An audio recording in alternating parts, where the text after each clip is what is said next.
A distressed individual violently rejects the impossible story that their beloved has died, declaring it an absolute lie.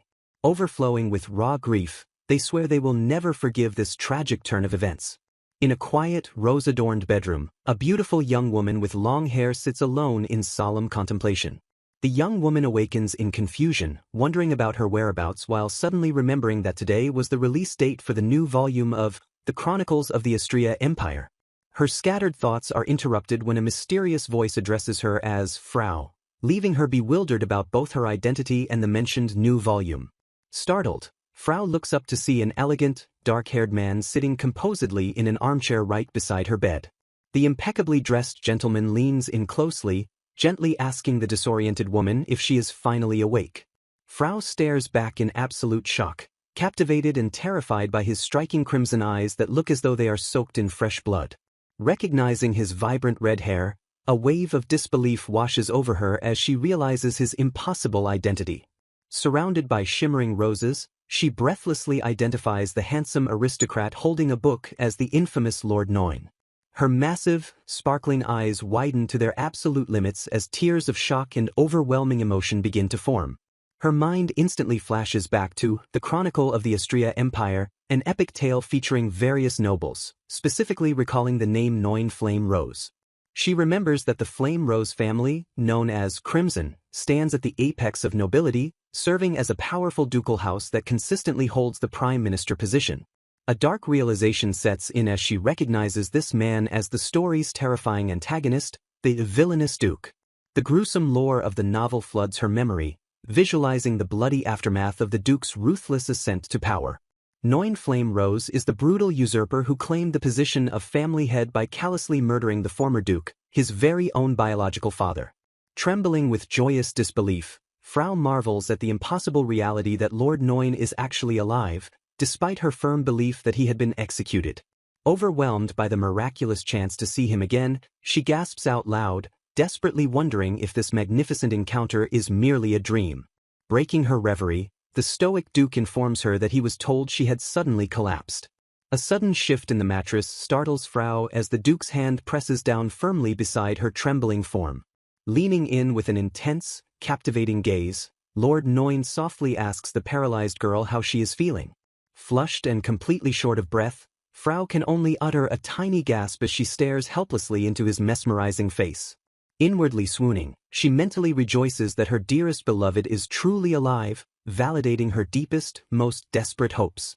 Observing her intense emotional reaction, Noin perceptively questions if she had a nightmare about his death. Relieved, she agrees that it was just a terrible dream, expressing her profound gratitude while he watches her with mild confusion. A heavy, intimate silence settles between them as she whispers a heartfelt confirmation of her relief. Catching her completely off guard, the formidable Duke reaches out with a gentle hand to delicately wipe a stray tear from her eye. Frau lets out a confused squeak as the supposedly villainous man caresses her cheek with an unexpected, tender intimacy. Pulling away from the stunned girl, Noin abruptly announces that he must be taking his leave. Before departing, he addresses her by name and strictly commands her to rest well and recover her strength. The heavy bedroom door clicks shut, leaving a chibi-proportioned Frau sitting frozen in her bed, utterly dazed by the surreal encounter. Still processing the fleeting magic of his presence, she wonders if a dream could truly be this wonderful, doubting reality itself. Gripping her chest tightly, she notes that her heart will not stop pounding wildly just from the slight, lingering touch of his fingers. She obsesses over the fact that he called her name and told her to rest, deeply moved by the lingering warmth of Lord Noin's touch. Repeating her own name as he said it, the ecstatic girl practically melts into her blankets with an adorable squeal of pure joy. Suddenly, a jarring shift in her perspective causes Frau to flinch violently as an intense pain unexpectedly racks her body. Groaning in agony, she catches a glimpse of herself in the mirror and realizes with horror that something is fundamentally wrong. Staring at her reflection, she catalogues a stranger's features: small doll-like lips, glowing pale light blue eyes, and wavy silver hair reaching down to the waist. She has transmigrated into the body of Frau Flame Rose, possessing an exquisitely perfect beauty that looks as though it were meticulously sculpted by a master artist. The narrative suddenly shifts back to her past life in modern Japan, where a classmate excitedly calls out to a dark-haired senior. The glasses-wearing Amamiya hesitates briefly before her cheerful underclassman loudly calls out to senior Nagisa. Nagisa's friend playfully complains about the formalities, pointing out that despite Nagisa starting the part-time job slightly earlier, they are exactly the same age. The bubbly girl teases Nagisa, asking if she is rushing off to meet a waiting boyfriend before enthusiastically suggesting they walk home together. Nagisa stares back blankly, dryly questioning if she even looks like the type of person who would have a boyfriend. Undeterred by the deadpan response, her persistent friend immediately pivots the conversation to ask if Nagisa has a crush instead. The bubbly girl absolutely loses her mind with shock when the typically reserved Nagisa quietly admits that she actually does have a crush. Leaving her stunned friend behind on the busy city sidewalk, Nagisa keeps walking as the girl snaps out of it and yells for her to wait. Catching up quickly, the inquisitive friend aggressively demands to know exactly what kind of person managed to capture Nagisa's heart. Staring straight ahead with a stoic expression, Nagisa quietly listens as her friend probes further to ask if things are going well between them. Desperate for any scrap of juicy gossip, the friend begs Nagisa to at least compare her secret crush's appearance to a celebrity's. Staring intently through her glasses, Amamiya Nagisa flatly rejects her underclassman's assumption, declaring that having a waiting boyfriend is a completely impossible concept. Blinking in utter surprise, her chatty friend stands frozen in stunned silence as she struggles to process the unexpected and immediate denial. Breaking the heavy pause with a quiet melancholy, Nagisa clarifies that her intense feelings are actually rooted in a deeply unrequited love. Turning her gaze away from her bewildered companion, the stoic girl prepares to walk away and leave the probing conversation behind on the crowded sidewalk. With a chilling, dismissive tone, Nagisa coolly states that her cheerful friend wouldn't possibly be able to understand the true depth and darkness of her feelings.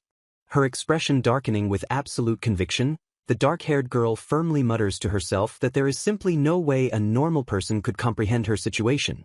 Leaving her stunned classmate standing alone in the afternoon sun, Nagisa emphasizes that someone so ordinary could never grasp such a profound and consuming obsession. The urban scenery shifts to the quiet, modern exterior of a multi-story residential apartment building as the long afternoon slowly transitions toward dusk. Arriving home from her exhausting shift, a weary Nagisa stands quietly in the dim, isolated hallway directly outside her front door. Reaching up to casually adjust her hair, she quickly pulls out her key and smoothly unlocks the heavy metal door to her private, secluded sanctuary.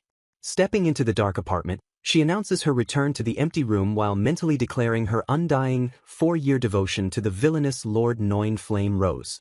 Kicking off her shoes in the entryway, she gazes reverently into a living space that has been entirely transformed into a massive shrine for her singular obsession. She happily reflects on her favorite fictional series, The Chronicle of the Astria Empire, noting it as a reverse harem court romance where various nobles and knights constantly shower the heroine with affection. The intended romantic plot entirely, she confesses her absolute dedication to tracking the villainous Lord Noin's secret maneuvers, desperately wishing to stay by his side forever. Driven by an agonizing desire to exist in the same world as the Dark Duke, she admits to rereading the original novel countless times just to feel a fraction closer to his presence. Her extreme dedication is proudly displayed as she mentions framing clippings from the original work and buying up absolutely all merchandise related to the infamous antagonist. She lovingly tends to a vase of fresh roses honoring his family's crest, having meticulously obsessed over every tiny detail of a custom figure she crafted entirely by hand. A massive, towering pile of sealed envelopes crashes down onto a table, revealing the sheer, overwhelming volume of obsessive love letters she has aggressively sent to Lord Noin. Boasting that she has sent well over 1,000 letters, she passionately declares her terrifying willingness to do absolutely anything required to become his true lover. A chilling display of manic devotion, she vows that she wouldn't hesitate for a single second to use the most vile schemes or terrifying methods to claim his heart. Embracing her total social isolation in this bizarre fixation, she accepts that no normal human being could ever possibly understand the dark, overwhelming depths of her twisted love. Delicate, pale rose petals silently detach from their thorny stems and drift slowly down over a beautifully arranged, melancholic bouquet. Slumping despondently at her table with an open volume of the manga resting heavily upon her head, the exhausted girl stares blankly past her cooling cup of tea while surrounded by posters. The memory abruptly cuts away from her room to a harsh, gritty view of an outdoor street corner, where tangled power lines stretch ominously over a parked vehicle. Standing barefoot in the middle of a dark, paved suburban road, she looks around in profound confusion and wonders aloud how she magically ended up in this strange location. She realizes she must have blindly run out of her apartment in a fugue state while processing the devastating events of the newly released Astria Empire volume. Her dilated pupil shrinks to a tiny, terrified pinprick as a horrific, earth-shattering realization suddenly floods her completely overwhelmed mind. The singular, crushing word representing ultimate finality echoes endlessly through her fractured consciousness, instantly destroying her entire reason for living. Unable to catch her breath, she agonizingly repeats the undeniable truth that her beloved Lord Noin has actually been killed off within the fictional timeline.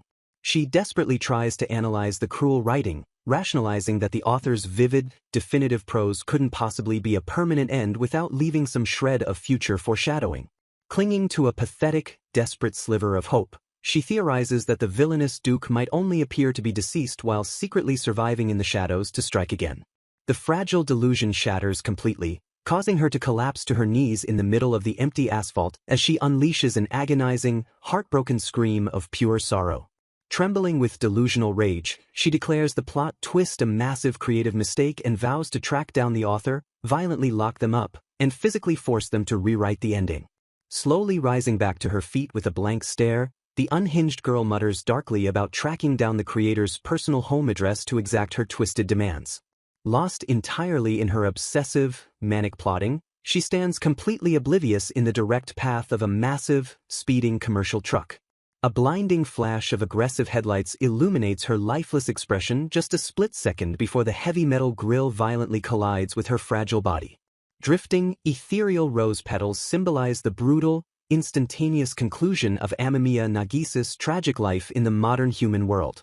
The narrative instantly transcends dimensional boundaries, opening on the breathtaking, sun-drenched exterior of a magnificent aristocratic estate belonging to high nobility.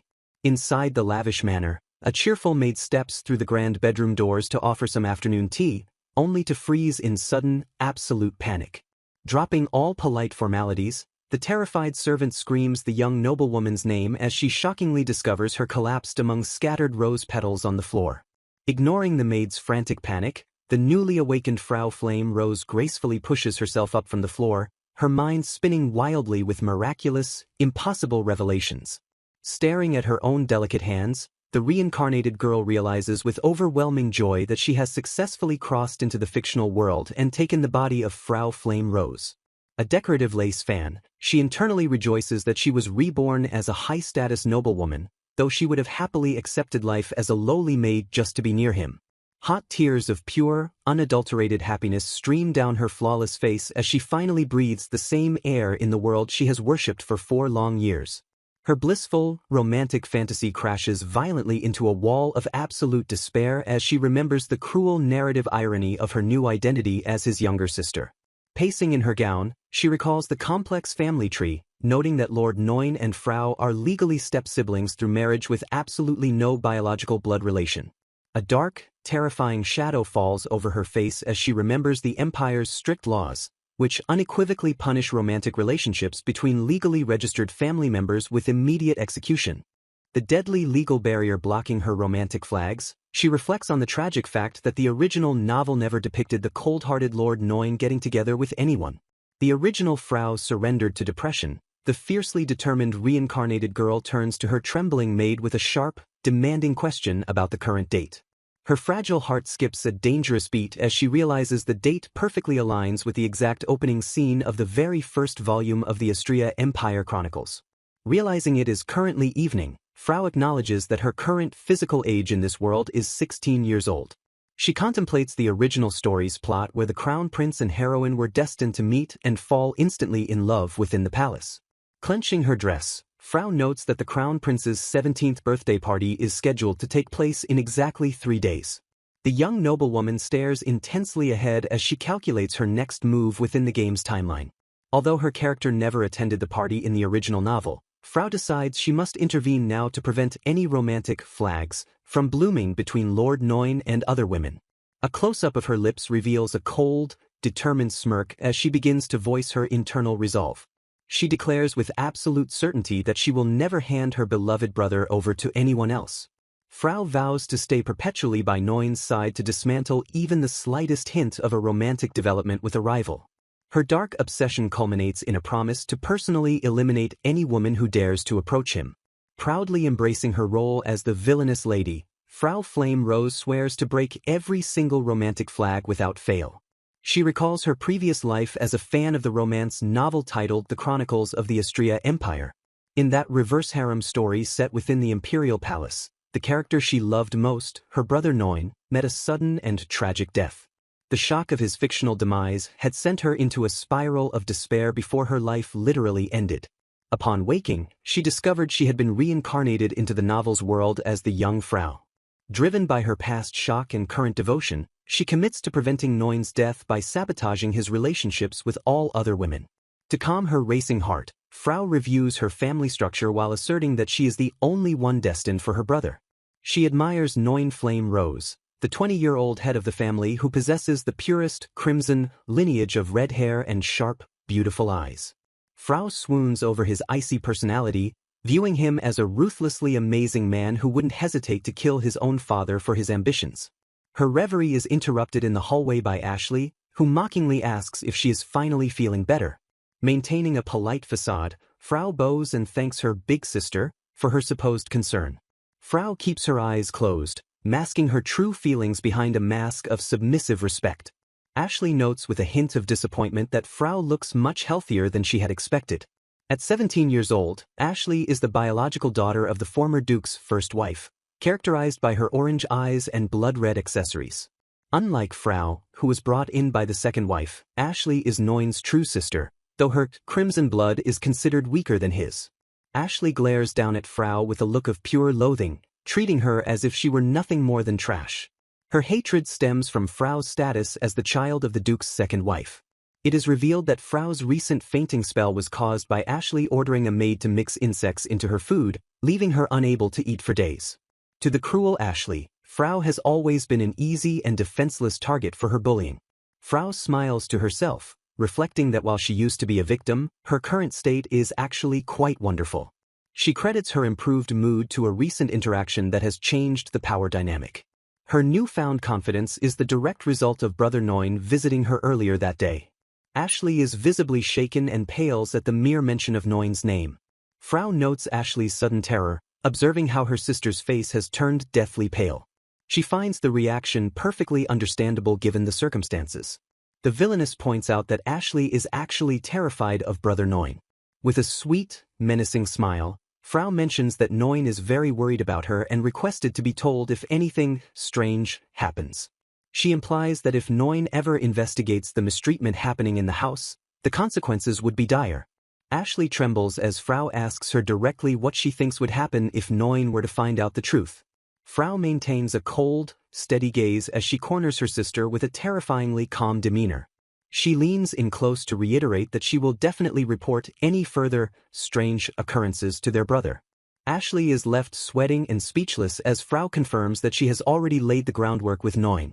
Having successfully asserted dominance, Frau bids her sister a good day and walks away.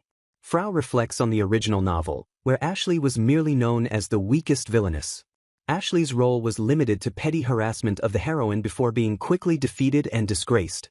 The original text described her as a minor nuisance who was easily beaten back. After her initial failure, she only ever reappeared in the story to continue her bullying of Frau. Ultimately, the original Ashley was crushed by her younger sister, who became a true villainess, and died while begging for her life. Because of her pathetic and straightforward behavior, fans of the novel had cruelly nicknamed her Scumley.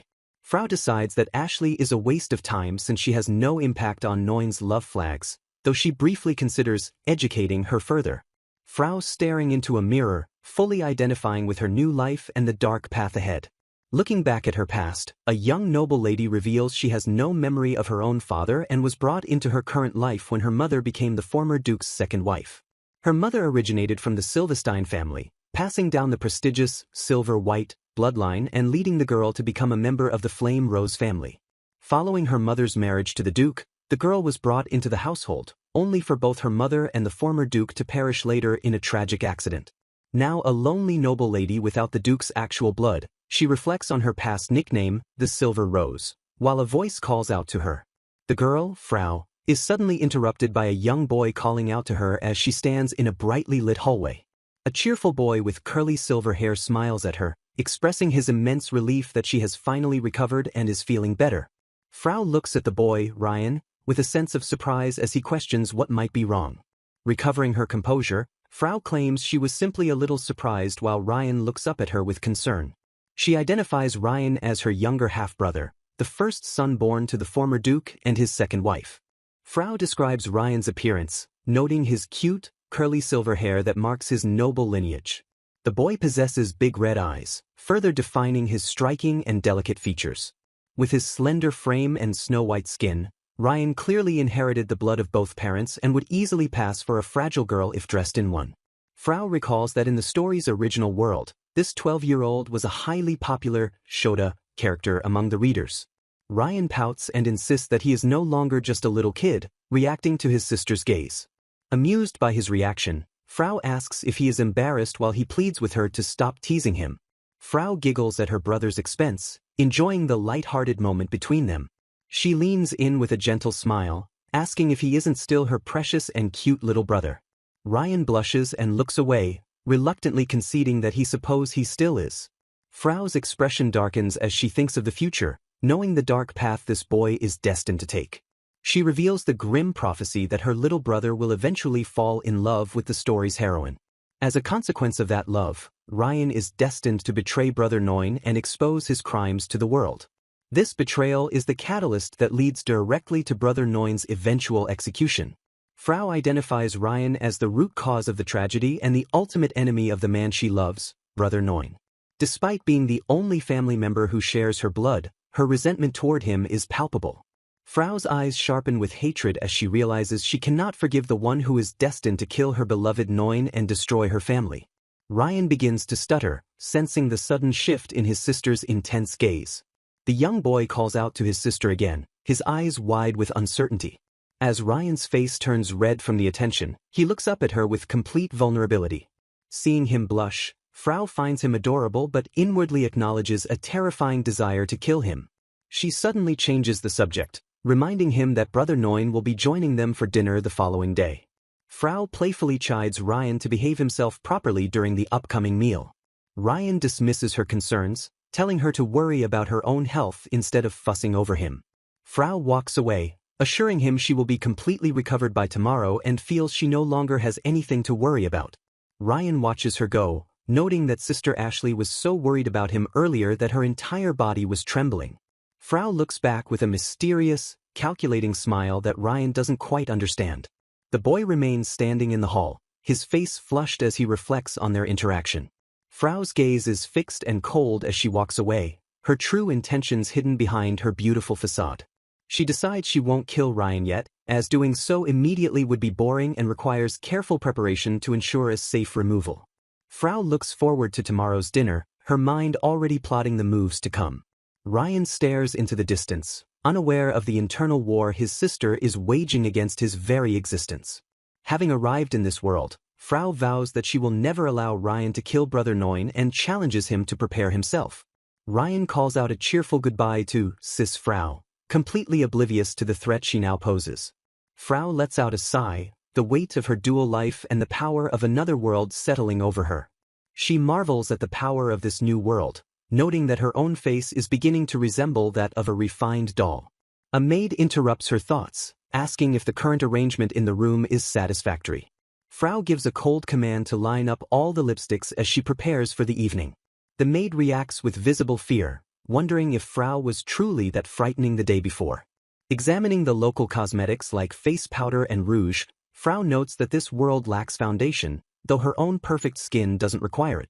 Preparations are made for the once-a-month family dinner, which is the rare occasion where Frau can meet Lord Noin directly. Frau recalls that Lord Noin is a very busy man who rarely eats in the mansion, usually preferring to take his meals while working in his office. The family dinner party is a precious and rare occasion for the entire household to gather, a moment of profound significance. Looking into the mirror with a focused expression, Frau adjusts her appearance while contemplating her carefully chosen look. With a delicate finger to her chin, she pauses in silence to finalize her presentation before the event. Seeking validation for her new, more mature appearance, she wonders if the style truly suits her current resolve. Her maid gazes upon her with genuine admiration, remarking that the young lady looks exceptionally beautiful in her ornate gown. The scene shifts to the grand dining hall where the family sits at a long, formal table prepared for the evening meal. Frau's siblings and older brothers sit in a tense, expectant silence as they prepare for the start of the dinner party. Sitting poised and regal, Frau exudes a new sense of elegance that sets a different tone for the family gathering. Her sister notices the striking change immediately, noting that Frau somehow seems different than usual today. Her younger brother Leon also struggles to find the right words, visibly stunned by his sister's sophisticated transformation. Frau remains calm and composed, her eyes reflecting a quiet confidence as she faces her family across the table. The siblings exchange hesitant glances while Leon remains speechless, overwhelmed by the change in his older sister. Their older brother, the head of the house, maintains a stoic and detached presence while holding a glass of wine. He gazes forward with a cold, piercing intensity that commands the room and keeps the atmosphere heavy. Frau catches his look, momentarily taken aback by the severity of her older brother's unwavering stare. The two lock eyes in a silent moment of observation, the gap between them filled with unspoken expectations. Frau internally acknowledges his cold gaze as an honor, recognizing the distance he maintains even as she prepares to act. The official family-only dinner party finally begins, marking a pivotal moment for her secret objectives. The family sits in a rigid arrangement, with the older brother positioned centrally as the dominant figure of the group. Across the wide table, the older brother eats in a silence that emphasizes his isolated and superior status. Despite his physical proximity, Frau feels a vast emotional distance separating her from her formidable brother. Realizing the rarity of this encounter, Frau decides she must boldly make her move before the opportunity vanishes. She tentatively calls out to her older brother, breaking the heavy silence to initiate her planned conversation. Frau presents herself with grace, announcing that she has a specific gift intended for him this evening. He responds with a sharp and intimidating gaze, viewing the concept of a gift as nothing more than a potential reward. Frau affirms her intent with a simple yes, standing firm against his cold and analytical reception. The brother watches with calculated interest as Frau prepares to reveal the item she has brought for him. He examines the offered pocket watch with a skeptical eye, questioning why she would choose to give him such an object. Frau explains her reasoning, suggesting it is better for him to possess and use the watch than for it to remain with her. She acknowledges that he likely owns much finer things, especially since his own watch recently broke. With a knowing smile, Frau remains humble yet persistent in her attempt to provide him with something meaningful. Frau recalls the original story where the heroine accidentally breaks this very heirloom after a chance encounter with the brother. That pure gold pocket watch was a generational treasure of the ducal house, and its destruction originally caused a disastrous first meeting. Leon is shocked to realize the watch belonged to their late mother, prompting the older brother to ask if Frau is truly sure about this. Frau declares that she would be deeply honored if her older brother were willing to carry their mother's memento. He holds the watch delicately, his expression softening slightly as he contemplates the significance of the gesture. Accepting the weight of the gift, he agrees to gratefully use the watch, acknowledging the resolve behind Frau's offer. Frau reflects on how this watch, a gift from the former duke, serves as a special proof of their shared lineage in House Flame Rose. She feels a sense of accomplishment, knowing that half of her goal for this dinner party has been successfully achieved. Her mission was to change his impression of her from a timid girl to a loyal and useful ally for his great ambitions. Frau is internally prepared to sacrifice anything to prove her devotion and worth to her older brother. As she feels her resolve has been communicated, the brother shifts the conversation to ask about her current state of health. He inquires if she has fully recovered, while their sister watches the interaction with a curious and wary expression. Frau looks at him with clear eyes, ready to demonstrate her total recovery and readiness for future tasks. She confirms that she is completely better, thanking him for the concern he has finally shown her. He then mentions the Crown Prince's upcoming birthday party, testing her knowledge of the social schedule. To her surprise, he asks if she would be willing to attend the prestigious event alongside him. Frau pauses for a moment, the significance of being his official partner at a royal ball sinking in. She accepts with refined grace, promising she would be delighted to go if he deems her suitable for the task. Their sister suddenly stands up in a panic, desperately calling out to stop her brother from making such a shocking decision. Frau erupts in jealousy, demanding to know why her older brother chose to bring another girl instead of honoring his promise to take her to the party the day after tomorrow. The girl simply confirms the truth of the statement, her expression unreadable as she faces the confrontation head-on. Reaching her breaking point, Ashley slams her hands on the table, desperate to understand why she was originally scheduled to attend the event with her older brother. Recalling the original story, the narrator reflects on how Ashley was meant to play the role of the weakest fodder, yet urges the reader to reconsider the situation. The older brother, a villainous duke, sits with an air of cold authority, his sharp gaze and elegant attire projecting an aura of danger and power. Strategic plans are revealed to marry the duke's sister to the crown prince, a calculated move to solidify his influence within the royal family through her unparalleled beauty and intelligence. Once the duke realized Ashley was insufficient for his grand design, he easily discarded her in favor of Frau, whom he planned to bring closer to the crown prince. Frau, who secretly harbored deep admiration for the older brother, rapidly fell into darkness and awakened as a true villainess. Ashley realizes someone must have whispered into the duke's ear to convince him that Frau was the superior choice from the very beginning. The weight of localized hostility suddenly shifts, focusing entirely on the narrator as the atmosphere in the room grows increasingly tense. The verbal assault continues as Ashley is looked down upon with pure disdain. In a cruel revelation, Ashley is mocked for being a mere stepchild with barbarian blood from another country, lacking a single drop of true ducal blood. Silence falls over the room as the weight of the heritage insult lingers in the air, captured in a close-up of the narrator's stoic face. The Duke and a young boy watch in silence, their expressions varied as the family tension reaches a boiling point. Ashley's face contorts with a mixture of shock and suppressed rage as she glares at Frau, the tension between them becoming palpable. The Duke interrupts the conflict with a cold command, reminding his sisters that they are currently eating and should maintain proper decorum. Ashley gasps in shock, her eyes wide as she looks at her older brother's uncompromising silhouette. Leaning back with a chilling indifference, the Duke asks if there is any objection to his final decision. The room remains silent under his oppressive gaze as the power dynamic is clearly established. Trembling, Ashley bows her head and offers a stuttering apology to her older brother, completely cowed by his authority. Frau watches with perverse delight, finding her older brother's cold eyes, looking at Ashley as if she were useless trash, to be absolutely wonderful. The sight of Ashley's defeated expression brings Frau a sense of justice, marveling at the fact that Ashley would even attempt to defy the Duke. Frau concludes that Ashley must have been truly desperate to attend the party to act out in such a reckless manner. Declaring the evening finished, the Duke begins to take his leave, ending the tense dinner. Frau feels a pang of disappointment as her brother departs, wishing she could have gazed at his face for much longer. Frau's obsession is clear as she watches him go, her mind consumed with her adoration for him. The Duke pauses to deliver a final instruction, ordering Frau to ensure she prepares herself well for the events of the day after tomorrow. He demands a clear confirmation of his orders, while the narrator looks on with a secret, knowing smile. Frau demurely accepts the command, her eyes closed in a mask of obedience as the moon rises outside the window. Retreating to her bedroom, Frau reflects on how wonderful the dinner party was and her excitement for the upcoming royal birthday celebration. Overwhelmed with joy, Frau collapses onto her bed, crying out in pure ecstasy. Frau smiles radiantly at the thought of being together with Lord Noin, her heart racing with anticipation.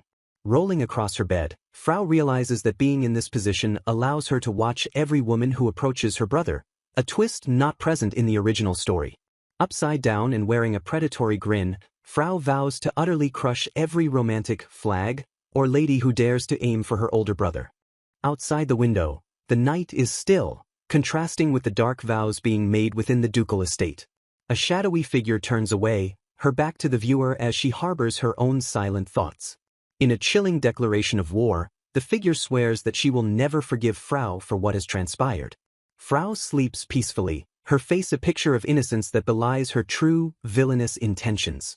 Entering the library, Frau is greeted with a surprised, "Oh," as her presence is noted by the staff. The family tutor, Grandpa, looks through his monocle in surprise, wondering if Frau has come to study alone in preparation for the party. Frau smiles kindly, explaining that Grandpa has always watched over her and Leon since their mother passed away. It is revealed that the tutors were unusually motivated by the Duke's orders, though Frau had already completed her mana and dance lessons by the afternoon. Gifted with extraordinary talent, Frau effortlessly breezes through every assignment the tutors place before her.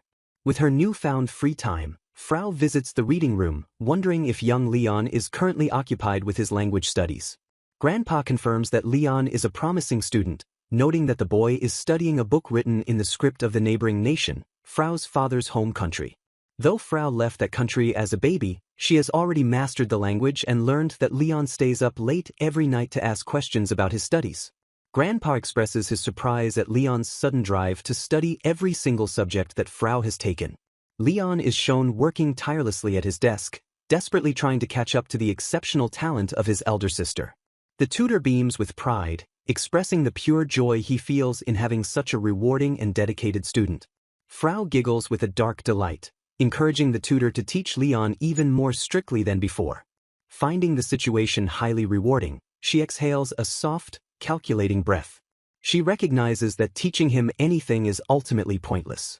Reflecting on how earnest he is, she notes that Leon innocently follows after her, eager to be praised because he is glad she is feeling better. A sinister smile crosses her face as she muses that he remains completely unaware he will eventually be disposed of by her. Shifting her focus, she declares it is time to return to their original purpose by examining the latest edition of the Noble Almanac. She realizes that with her excellent memory, it will be easy to memorize the names, birth years, hair colors, and eye colors of the highest-ranking nobles attending the Crown Prince's birthday party. Her studies highlight the 7 ancient noble houses, representing the 7 bloodlines of the empire that have existed since the founding era. She reviews the tremendous power held by these families, noting that Crimson, House Flame Rose governs politics, Golden, House Astrea inherits the first emperor's blood, and Silver, House Silverstein descends from the emperor's sister. The almanac further lists Amethyst, House Catrion promoting commerce, Azure, House Azure producing scholars, Jet Black, House Blackwind commanding the royal guard, and Deep Green, House Emil leading the church. She deduces that the Crown Prince originates from a complex lineage combining the golden, amethyst, and silver bloodlines.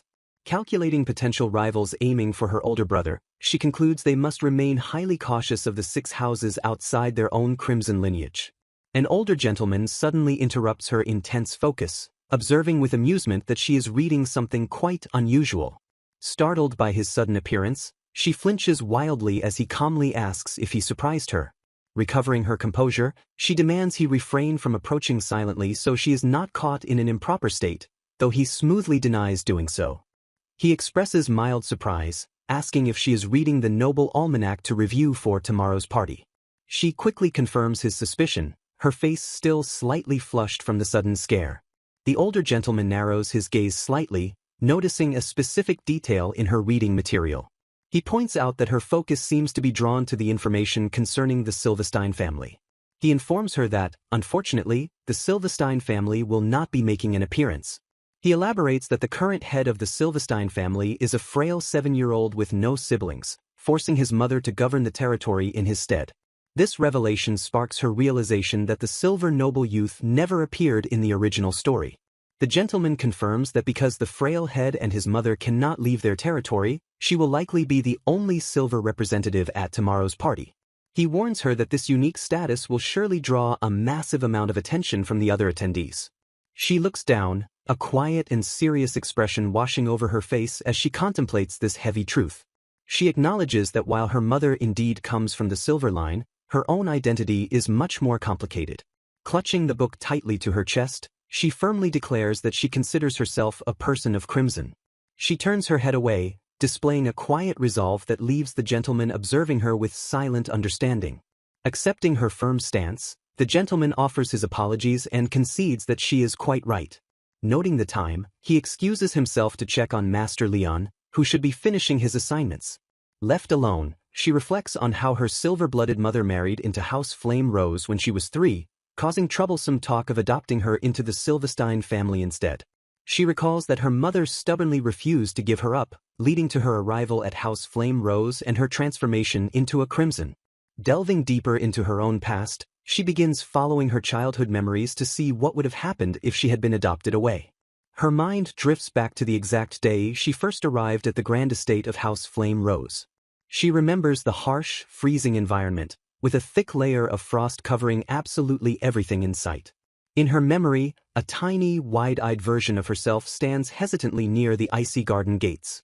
The bitter cold bites at her face, causing her to let out a small, shivering breath. Overwhelmed by the freezing temperature and unfamiliar surroundings, tears begin to well up in her eyes. Suddenly, a young boy with striking features approaches her amidst the gently falling snow. The two children lock eyes in the winter garden, separated only by a low wrought iron fence. The boy stops in his tracks, staring at her with wide-eyed wonder. Enchanted by his appearance, the young girl stares back, marveling at his amazing red hair. She is further mesmerized by his face, deeply captivated by his brilliant red eyes. Blushing slightly from the intense eye contact, she finds his appearance utterly beautiful. Breaking the silence with an innocent smile, the boy compares her to a beautiful snow fairy. The overwhelming compliment causes the young girl's face to explode into a bright, uncontrollable blush. Completely flustered, she bursts into loud, embarrassed wailing, unable to handle the situation. Back in the present, the older girl buries her face into the sofa cushions, groaning at the sheer embarrassment of her childhood memory. She continues to make muffled, miserable noises as the vivid recollection utterly destroys her composed demeanor. Recovering slightly, she formally apologizes, admitting that such a wonderful memory caused her emotions to unexpectedly overflow. Regaining her serious train of thought, she contemplates where she would be now if she had actually been adopted into the Silverstein family. Frau reflects that had she not been captivated by her older brother, Neun, she wouldn't be suffering from this agonizing, unrequited love. Caught in a daze, she recalls the moment his smile struck her like a radiant snow fairy. She struggles to contain herself as the memory of Lord Neun's destructive, angelic smile plays on an infinite loop in her mind.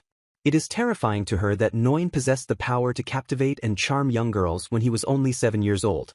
Frau attempts to calm her racing heart while acknowledging that her brother is truly a terrifying and villainous little duke. Shaking off her distraction, she refocuses on her current mission to assist and support her older brother. To secure her place by his side, she resolves to become an absolutely indispensable presence and win his favor. Frau prepares for tomorrow's crucial event by researching noble ladies to monitor them and ensuring she catches the crown prince's eye. Despite her knowledge of the original story, she reminds herself to remain vigilant against any unforeseen developments. Her gaze sharpens as she focuses on the looming threat that could disrupt all her carefully laid plans. She identifies her greatest obstacle as a girl destined to be adored and relentlessly cherished by every man in the series.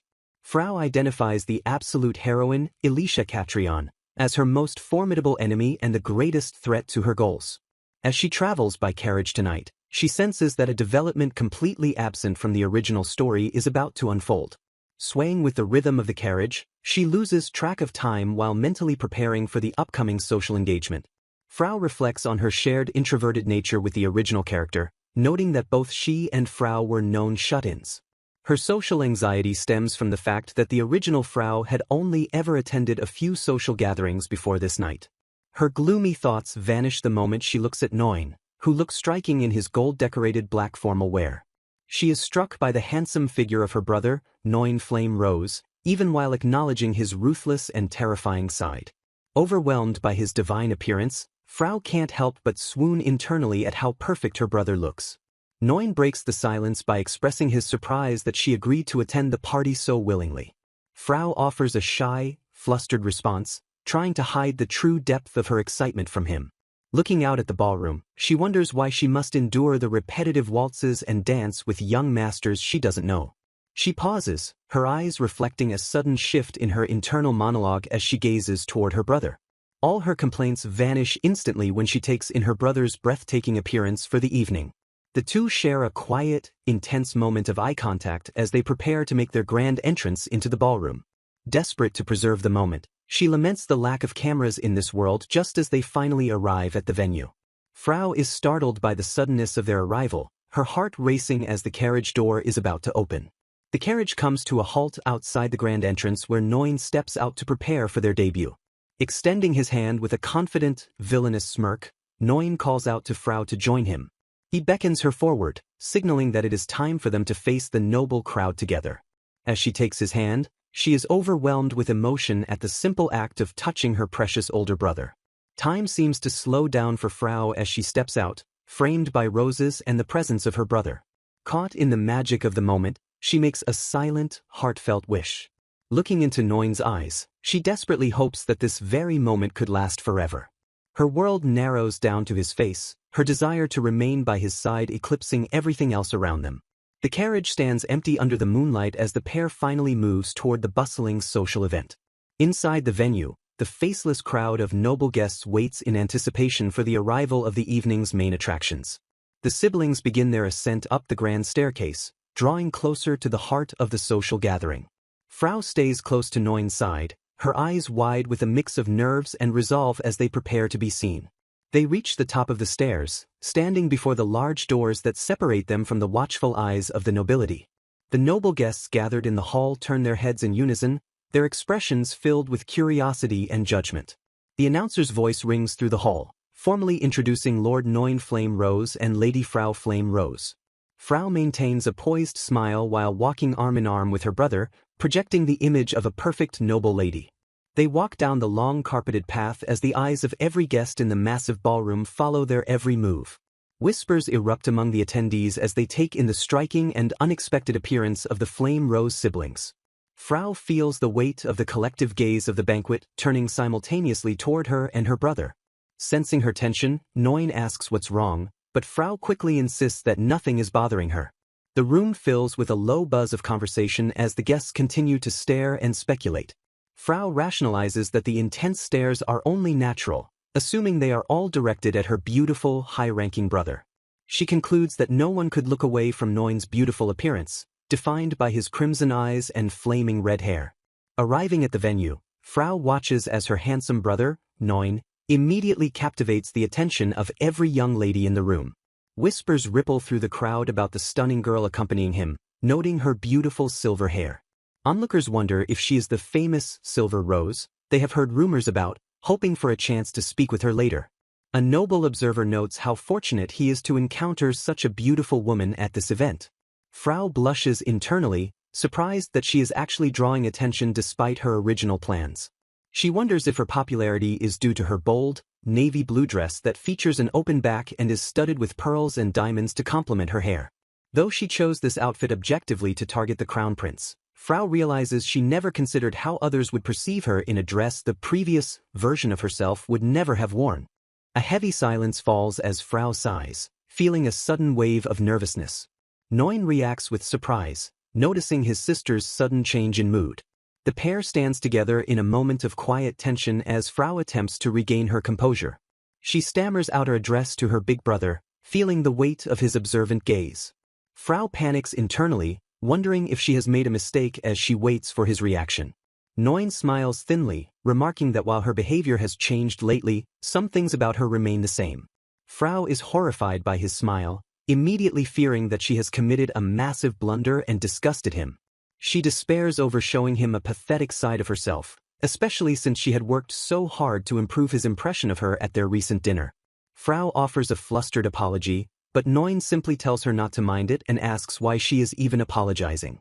Overwhelmed by her perceived failure, Frau slumps in a comedic aura of gloom while Noin looks on with a puzzled expression. She determines that this defeatist attitude simply won't do if she is to succeed tonight. Steeling her resolve, Frau tells herself she must pull it together for the task ahead. Noin checks on her again, calling out her name to ensure she is all right. Frau reminds herself of her true mission. She must act to surely avoid Noin's tragic death. Part of her strategy involves keeping the horde of young ladies away from him to prevent any future complications. Declaring that she will protect him no matter what, Frau leads the way forward. She directs their path toward the most important person at the party. The main character of the evening sits regally upon his throne. Frau approaches the golden treasure of the empire to offer her formal congratulations. The focus shifts to the young man who embodies the empire's future. They stand before the most powerful figure in the room, His Highness the Crown Prince. The prince greets Duke Noin Flame Rose, expressing his pleasure that they could attend. Noin acknowledges the greeting with his characteristic calm and grace. Crown Prince Julius Astria is a striking figure with golden hair and eyes that shine like full moons. His noble face still carries a hint of childhood charm even as he matures into a future ruler. Frau acknowledges that while this world is full of beautiful people, Julius is top class, even if her favorite still holds the #1 spot in her heart. He is the epitome of a classic, handsome young man. The other young ladies in the venue can only watch from a distance as the most beautiful people in the country gather. Frau stands poised and elegant as she prepares to execute her plan. She notes that catching the prince's interest is surprisingly easy the moment their eyes meet. Frau senses the air drawing them together as she prepares to make her move. She slowly raises her long eyelashes, focusing her full attention on Julius. In a calculated move, Frau deliberately closes her eyes to enhance her allure. The crown prince looks on, seemingly mesmerized by her presence.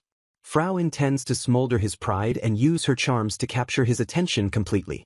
Julius breaks the silence, asking Neun who the lovely young lady standing beside him is. Neun introduces her, noting that this is her first time meeting His Highness. Frau reveals herself as Neun's little sister, her eyes narrowing with a sharp, determined light. She fully embraces her role as a villainous lady, ready to manipulate the situation to her advantage. Internalizing her resolve, Frau declares that she will conquer the crown prince right now. Julius has the promised reaction, his face flushing as he looks at her. Frau's conquest method 1 is a success, proving that the prince is indeed weak to the exposed skin of her flashy dress. Driven by the desire to save Neun, Frau vows to make the next emperor fall for her to ensure her brother's safety. A silver-haired girl brings a delicately gloved hand to her mouth, letting out a soft, amused chuckle. The crown prince's eyes widen slightly before he smiles, noting with quiet satisfaction that she is finally laughing. Standing beside her in the grand hall, the crown prince remarks to the man nearby that he truly expected his sister to possess fiery red hair and eyes. Looking momentarily flustered, the girl quickly clarifies that her older sister, Ashley, perfectly fits that vivid description. Imagining herself in an outrageously gaudy red dress, she wonders aloud if she should have dyed her hair for this audience, prompting the prince to instantly reject the idea. Gazing intently into her eyes, he declares it would be a tragic waste to dye her stunning silver hair, comparing its radiant beauty to a precious opal gemstone. Continuing his smooth praise, the prince leans in slightly to add that her eyes are just as rare and captivating. Bowing her head in a graceful display of humility, she deeply thanks His Highness, expressing her profound honor at hearing such magnificent words. Returning his gaze with fierce loyalty, she boldly vows that she would gladly give her own eyes to the crown prince if they truly please him. The prince falls completely silent, his expression locked in stunned bewilderment at the sheer intensity of her sudden vow. Standing perfectly poised in her elegant gown, the girl maintains a serene and unwavering smile. Recovering from the initial shock, the prince's bewildered expression melts into a look of genuine, captivated intrigue. Brushing a hand through his hair, the prince lets out a warm, hearty laugh and compliments her for saying such incredibly amusing things. Internally celebrating her brilliant execution of Conquest Method 2, the girl notes that her casual attitude is perfectly pleasing the crown prince, while her big brother also looks highly satisfied with the decision to bring her. The prince politely asks her brother if he could keep the girl company for a little while, a request the brother readily accepts, much to the girl's sudden and complete confusion. Panic strikes her as her brother turns his back to leave, prompting her to reach out desperately and beg him to wait.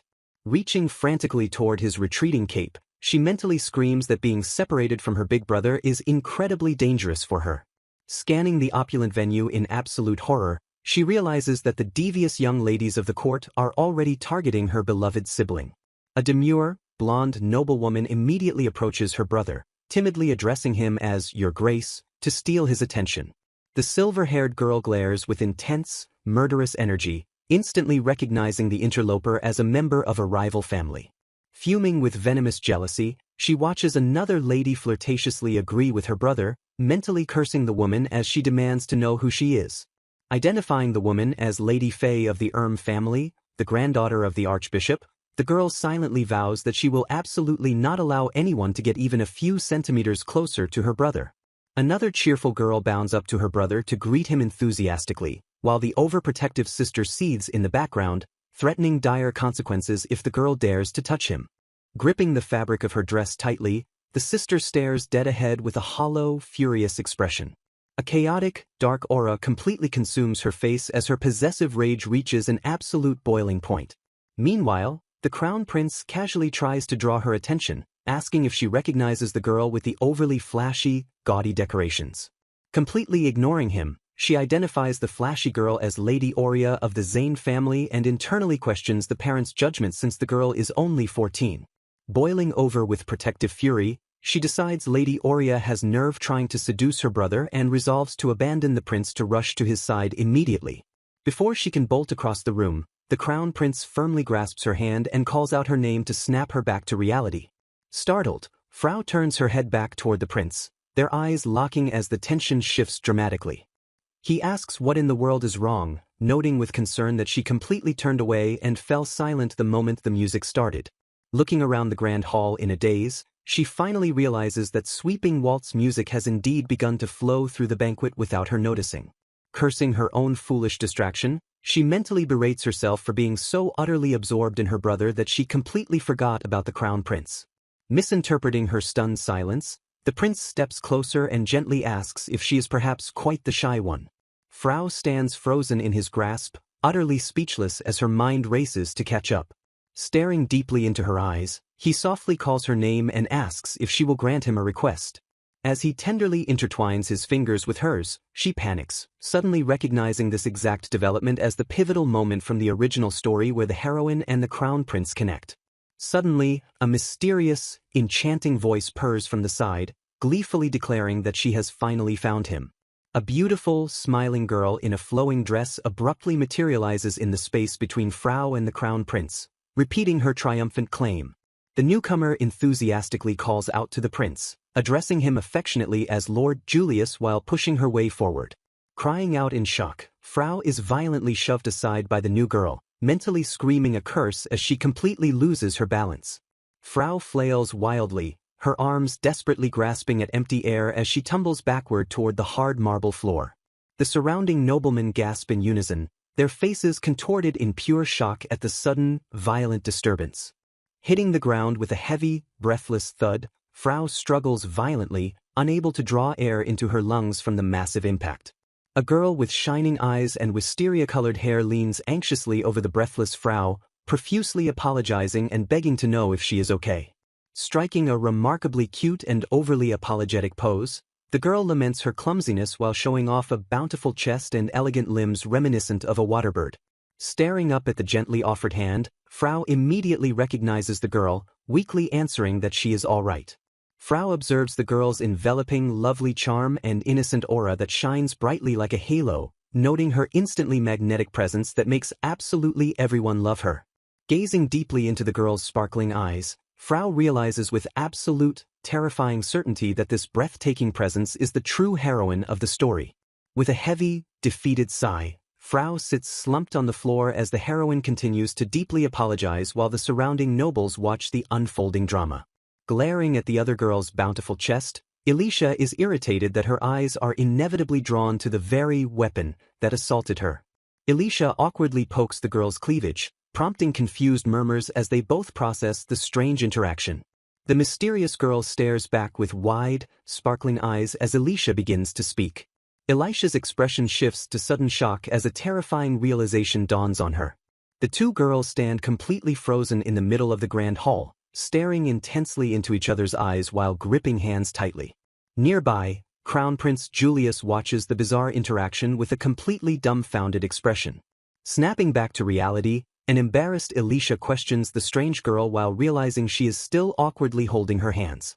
Unfazed by the awkwardness, the mysterious girl beams brightly and begins to make a request. She boldly asks a stunned Alicia to dance the waltz with her, leaving the surrounding nobles completely speechless. The two girls stand together on the edge of the dance floor as the entire room, including Julius, watches the unprecedented scene unfold. An exterior shot of the grand castle emphasizes the sheer absurdity of the girl's request echoing through the halls. The narrative briefly reflects on how the original story was supposed to unfold with adoring ladies swarming the handsome prince. Originally, the crown prince was meant to be instantly captivated by this innocent and lively girl playfully taking his hand for a dance. Frau smiles sweetly at Alicia, completely derailing the plot from how the original story was supposed to unfold. The surrounding aristocrats gasp and whisper among themselves, utterly bewildered by the unexpected turn of events. Alicia stares blankly at the girl, mentally questioning what absolute nonsense she is spouting about dancing a waltz together. As Frau gleefully confirms her request, Alicia realizes that the heroine was destined to dance with the crown prince, not the villainess. Testing the waters, Alicia formally introduces herself and notes that this must be their very first time meeting face-to-face. When Alicia suspiciously asks if she knows her true identity, the cheerful girl confidently confirms that she does.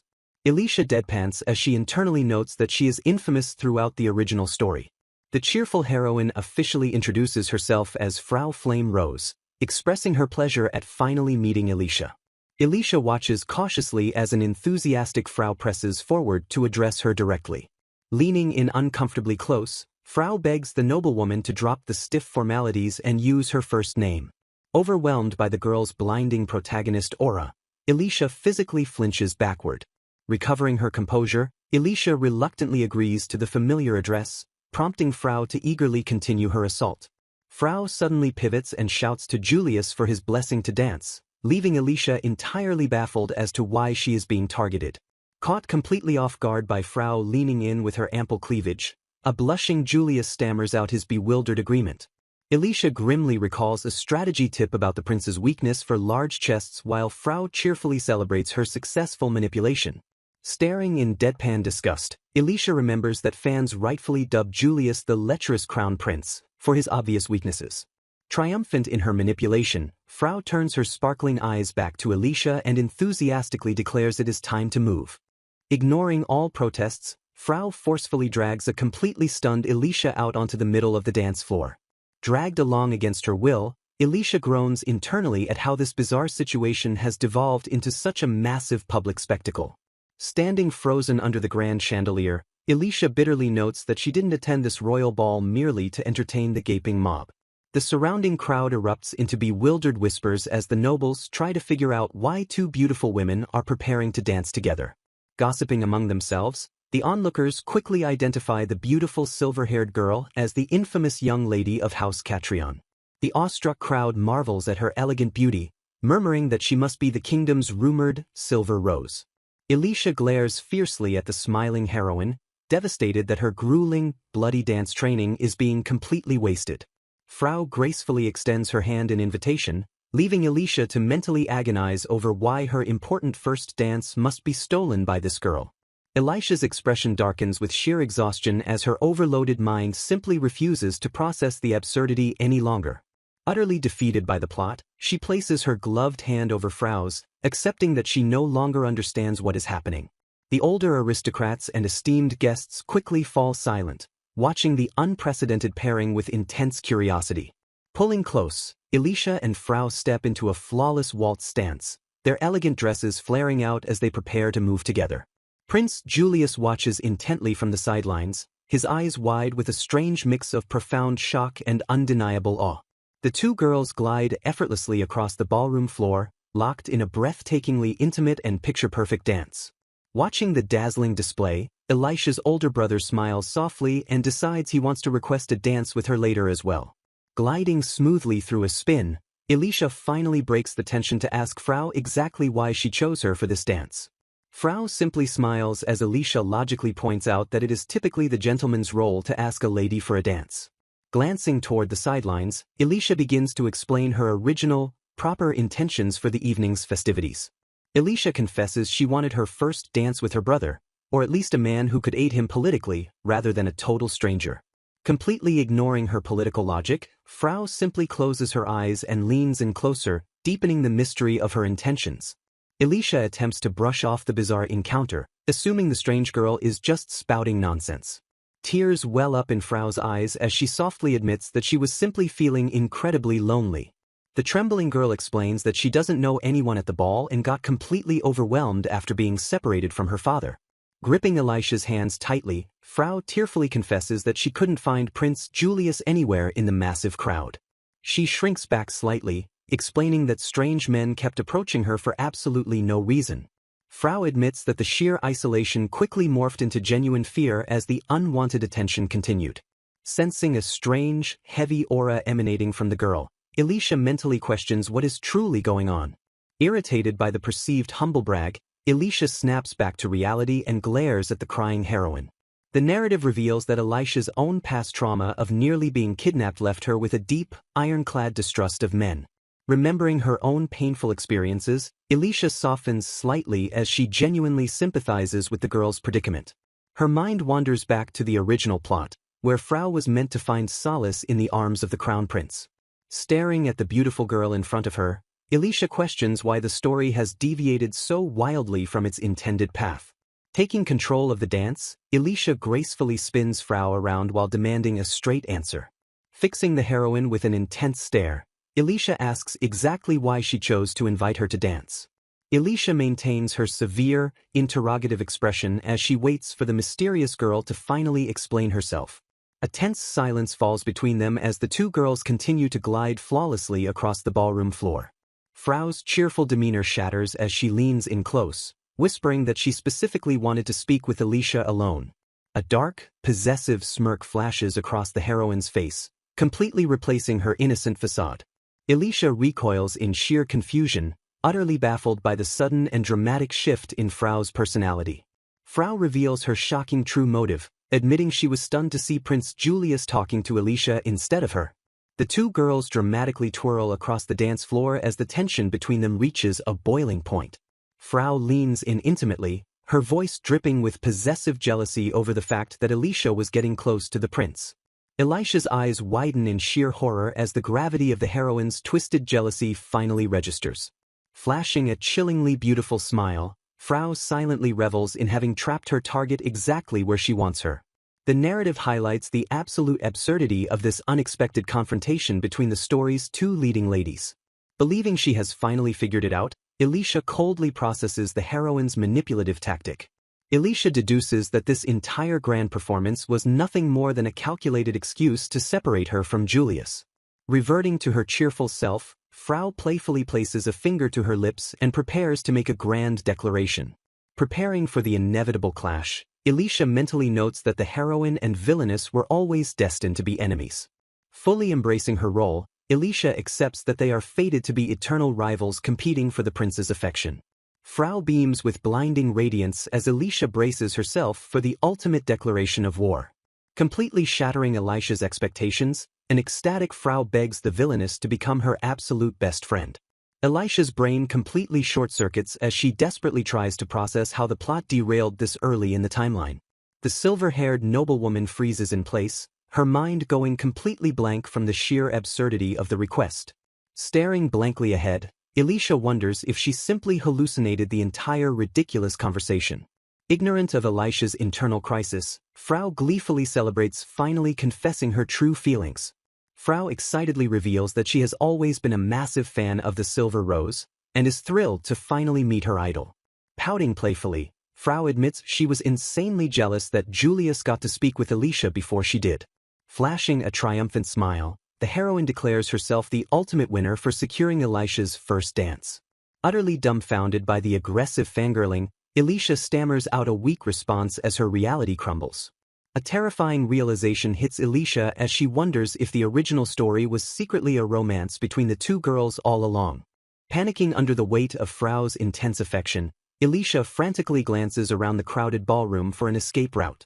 Overwhelmed by the public confession, Elisha realizes she has been completely cornered by the overly enthusiastic heroine. Elisha mentally screams as she wonders how a simple romantic waltz with the prince devolved into a full-blown Yuri rout. Ignoring the gossiping crowd, Elisha desperately hopes her older brother will step in to save her from this bizarre spectacle.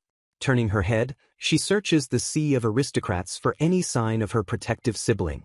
Elisha aggressively scans the perimeter, her eyes darting through the crowd in a desperate search for salvation. Panic fully sets in as Elisha realizes her brother is nowhere to be found among the onlookers. Her eyes widen in sheer terror as the reality of her isolated situation finally sinks in. Left entirely to the mercy of the obsessed heroine, Elisha realizes her brother is completely gone from her line of sight.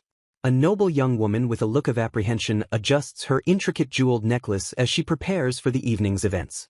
Frau receives a warm, enthusiastic invitation to visit a friend's home in the near future. With a confident smirk and a finger to her chin, a young lady reminds Frau that their paths are destined to cross again someday. High above the ballroom floor, a silver-haired nobleman observes the beautiful young ladies below, noting that their unusual dance was a marvelous feast for the eyes. The nobleman narrows his sharp eyes, his focus intensifying as he whispers Frau's name to himself. Below in the crowded ballroom, the protagonist stands isolated in a circle of light, surrounded by faceless guests engaged in their own conversations. She wonders anxiously if her brother is meeting with another lady in secret somewhere within the palace. Her mind races with the paranoid thought of him being surrounded by predatory women with beast-like eyes. Lifting the hem of her dark gown, she rushes through the silhouettes of the partygoers, frantic because she cannot see him anywhere. Breathless and searching, she questions whether he might have left the hall entirely as two noblemen watch her confusion. She berates herself for the complete failure of losing sight of her older brother, her face sweating from the mounting stress. A memory of an open book flashes by, representing the moment she was suddenly reincarnated into this new world. The transition to this life was a jarring, sudden event that left her past self standing in a state of shock. Initially confused by her surroundings, she found herself waking up as a noblewoman in a lavish, sunlit bedroom. Despite the initial shock, she considers entering this novel's world the greatest blessing because it brought her to Lord Noin's side. She looks up with adoration, realizing that being near Lord Noin is the only thing that truly matters to her.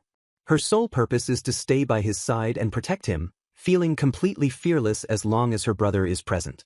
Her eyes widen with a fanatical light as she declares that her entire existence is dedicated to her older brother. She bows her head in a moment of dark devotion, repeating the mantra that everything she does is for him. The intensity in her gaze turns chilling as she vows to protect him even if it costs her own life. Rushing into a quiet hallway, she leans against a stone pillar to catch her breath, but a nagging doubt begins to surface. A terrifying thought strikes her, forcing her to contemplate the horror of a world where her brother is no longer there. Sweat pours down her face as she agonizes over the possibility of him disappearing from her sight forever. She wanders deeper into the shadows of the arched stone corridor, her silhouette glowing against the cold masonry. Faint, illicit whispers begin to echo through the hall, drawing her attention toward a secluded area. She stops in her tracks, her ears picking up the hushed voices of people meeting in the dark. In the shadows, the silhouettes of a man and a woman are seen leaning close to one another in an intimate embrace. She realizes she has stumbled upon a secret trysting spot where lovers meet away from the prying eyes of the ball. Shaking her head violently to dismiss the thought, she refuses to believe her brother could be in such a place and insists he is just resting. She pushes open a heavy door with a trembling hand, desperately hoping to find the room empty. Peering into the vast, pillared room, she notices a sudden movement just out of her direct line of sight. Her heart skips a beat as she feels the distinct sensation of something or someone brushing past her ear. She turns her head sharply, her expression a mix of fear and desperate curiosity as she looks into the dim light. Looking toward a large window, she catches a glimpse of two figures standing together in the moonlight. Her eyes snap wide in absolute shock when she recognizes the man standing by the window. A surge of disbelief hits her as she realizes the man embracing another woman is indeed her older brother. The man stands with his back to her, his regal cape and military epaulets catching the faint light of the room. The protagonist stares in stunned silence, her mind struggling to process the scene unfolding before her. Her pupils dilate as her shock begins to curdle into something far darker and more dangerous. She scrutinizes the woman with her brother, noting her tall, refined body and slender waist with growing disdain. The woman is revealed to have hair darker than the night and eyes as black as obsidian, radiating a calm confidence. Recognition strikes like lightning as she identifies the intruder as Ayla Blackwind, a daughter of the elite 7 bloodlines. She is consumed by fury, questioning why a master of the Blackwind family is so close to her brother. Her panic intensifies as she recalls that in the original story, there was never a scene where Ayla grew close to him. Watching them from the shadows, her obsession boils over as she repeats that he is her brother and hers alone. The dark outline of her face reflects a mind snapping under the weight of her possessive jealousy. She fixates on her brother's presence, her world narrowing down to a single, toxic point of focus. A murderous intent takes hold of her as she whispers a dark vow to end the woman who has taken his attention. Her resolve hardens into a cold, singular mission to kill the one who dares to stand by her brother's side. In a final, silent scream of rage, she commits herself fully to the bloodthirsty task of eliminating Ayla Blackwind. Enraged by the sight of another woman with her brother, Frau's internal monologue spirals into a murderous chant as she vows to kill her immediately. Her obsession reaches a fever pitch as she glares with dark intensity, promising to personally eliminate anyone who dares to approach her older brother. Frau attempts to move toward that woman with lethal intent, but her body suddenly fails to respond to her command. Trapped in place, she remains frozen as the urgency of the moment continues to press down on her. Confusion sets in as she realizes her limbs are completely unresponsive, leaving her questioning why her body has suddenly betrayed her. A wave of freezing cold washes over her entire frame, paralyzing her despite her desperate mental screams to move and eliminate her target. Clinging to her brother's arm, the mysterious woman looks back with a smug expression while Frau mentally begs for the interaction to stop. Frau's possessive thoughts take over, asserting that her brother should never stand beside any woman other than herself. From behind a massive pillar, Frau watches the scene unfold in a state of shock as she begins to lose consciousness. Her brother stands tall in his formal military attire, his expression unreadable as the party continues around them. Sensing something is wrong, her brother calls out Frau's name in concern. He rushes across the ballroom floor toward his sister as she collapses in the middle of the crowded event. Supporting Frau in his arms, her brother demands to know what happened while the other woman watches the scene with a startled expression. He holds her close and asks if she is feeling unwell, noticing the cold sweat and pale complexion of her face. Frau trembles violently in his grasp, her eyes closed in pain as he realizes the severity of her sudden condition. Deciding that her health is the priority, her brother declares that they will leave the party and head home immediately. He gazes down at her with a look of deep concern and focused intensity as he prepares to carry her away. Her brother apologizes profusely for taking his eyes off her, blaming himself for her sudden collapse. Frau weakly protests his apology, insisting that the fault lies entirely with her own weak constitution. He remains haunted by the moment he looked away, feeling a heavy sense of guilt for her suffering. The two sit in silence within the darkened carriage, the night scenery passing by through the window. Frau reflects on how she couldn't breathe the moment she saw him with another woman, leading to her public collapse. The memory of the oppressive air and her sudden inability to function continues to weigh heavily on her mind. She notices that her brother has avoided making eye contact with her since they left the party, increasing the tension between them. Frau internally panics, realizing she has made a massive mistake that has altered her brother's perception of her. Her brother finally speaks, noting that she has always possessed a fragile and weak constitution. Frau looks up at him with wide, startled eyes, surprised by the direction of his thoughts. He leans back against the carriage seat, his face shadowed by a pensive and somber mood. Frau's heart races as she wonders if her actions have fundamentally warped the progression of the story she knows. Her brother admits he perhaps should have brought Ashley instead, leaving Frau to wonder if she has truly changed the narrative for the worse. She realizes that leaving the Crown Prince's birthday party early is a significant deviation from the original story where her brother never would have left. Clutching her chest, she trembles with the fear that her intense love for him has ruined his social standing or future. Frau looks away, overwhelmed by the realization that her possessiveness is the driving force behind the story's decay.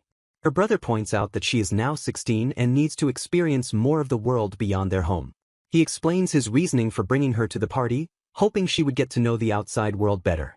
Looking down in shame, he concludes that the night's disaster is the direct result of his own poor judgment. Frau is stunned into silence as she realizes he is actually trying to comfort her despite her own internal darkness. She remembers another time he showed her this same level of concern, flashing back to a memory from their childhood. In the past, a group of servants and family members gathered around a bed in a sunlit room. A young Frau sat by the window, looking out into the garden while her young brother watched her from the doorway. The young girl stood alone in the garden, framed by the large window panes of the manor. She knelt in the grass beneath a blooming trellis, isolated in her own private world. Her younger self looked up with a bright, innocent smile as she offered a soft word of congratulations. Her brother approached her with curiosity, asking if she had found something interesting in the garden pond. Startled by his sudden appearance, the young Frau clumsily tried to explain her presence in such an out-of-the-way spot. She nervously claimed she was holding a private celebration, catching her brother off guard with the odd explanation. The young girl explained that she was gathering fallen flowers to float them on the water's surface. She marveled at how the flowers seemed to shine as if they had been reborn once they touched the water. With a look of pure hope, she told him she wished for the flowers to live beautifully until the very end. The memory of her innocent younger self's thoughts lingers as the carriage carries them home through the night. Kneeling in the garden, a young Frau asks her big brother, Lord Noin, if he prefers roses like their family crest or some other variety. Distressed by his silence, Frau looks up with wide, trembling eyes as she questions her brother again. Without uttering a single word, Noin turns his back on her and walks away under the shadow of the trees. Petals drift through the air as the young Frau stares after him, her face frozen in a look of profound shock. The image of her brother's rejection lingers as the young girl remains motionless, her eyes brimming with unspoken pain. Now a teenager, Frau clutches herself in despair, agonizing over whether she was rude or if her brother hates her because they are only stepsisters. Doubled over and shaking, she remains trapped in her memories of loneliness and the fear of being unwanted. Her thoughts are suddenly interrupted by a voice calling her name as she looks up through a veil of tears. Looking back, she remembers a moment of warmth where Noin approached her with a glowing rose in hand. That single gesture of kindness transformed her world, replacing her isolation with a sense of belonging. Noin's gentle gaze met hers, his expression soft and welcoming for the first time. He reached out to place the flower in her hair, wishing her a happy birthday and shattering her loneliness. Overwhelmed by the gesture, Frau's eyes sparkled with newfound hope and a deep, burgeoning affection. She realized in that instant that Noin's gentle smile had rescued her from a life of being all alone. From that defining moment in their childhood, her heart was irrevocably set on him. She reflects on the fact that she has loved him with a singular, unwavering devotion ever since. Now at a social gathering, Frau watches from the sidelines as Lord Noin moves through the high society crowd. She convinces herself that simply being able to look at her big brother from a distance is enough to satisfy her heart. Her composure shatters when she sees Era Blackwind standing intimately close to him, igniting a dark explosion of uncontrollable hatred and jealousy. A murderous impulse takes root as she stares at the scene, her eyes darkening with the urge to claw at the sight before her. Consumed by a black aura of rage, she envisions erasing everything and everyone who dares to approach him. The madness takes hold as she imagines herself lunging forward to kill the woman standing in her way. Brandishing a blade in her mind, she screams a silent vow to kill anyone who gets close to her big brother. She momentarily recoils from the internal contradiction of her violent thoughts versus her outward grace. A chilling realization strikes her. The possibility that her brother might actually love this woman is a reality she cannot face. Alone and trembling, she questions what truly constitutes happiness for her brother if it involves another woman. Her possessiveness wins out as she declares she will absolutely never hand him over to anyone else because she loves him. The mere thought of losing his attention causes her heart to skip a beat and her breathing to hitch. Back in the present, Noin notices her distress and asks if she is all right while her internal monologue screams that her body has ceased to function. She grips her dress in a white-knuckled frenzy, repeating that Noin loving another woman must absolutely never happen. She finds a sliver of hope in the fact that in the original story of their lives, there was no record of him ending up with anyone. Sitting in a carriage, she feels unworthy of his kind words, knowing their early departure from the party wasn't due to a weak constitution as he claimed. A dark, overflowing resolve takes over as she vows to eliminate every woman who tries to steal Lord Noin away from her. She tries to lie to herself again, whispering that just watching him from his side should be enough. The pretense fails as she admits she has been desperately enduring the agony of suppression for far too long. Her eyes narrow with venomous spite as she wonders how Era dares to be so familiar with her big brother.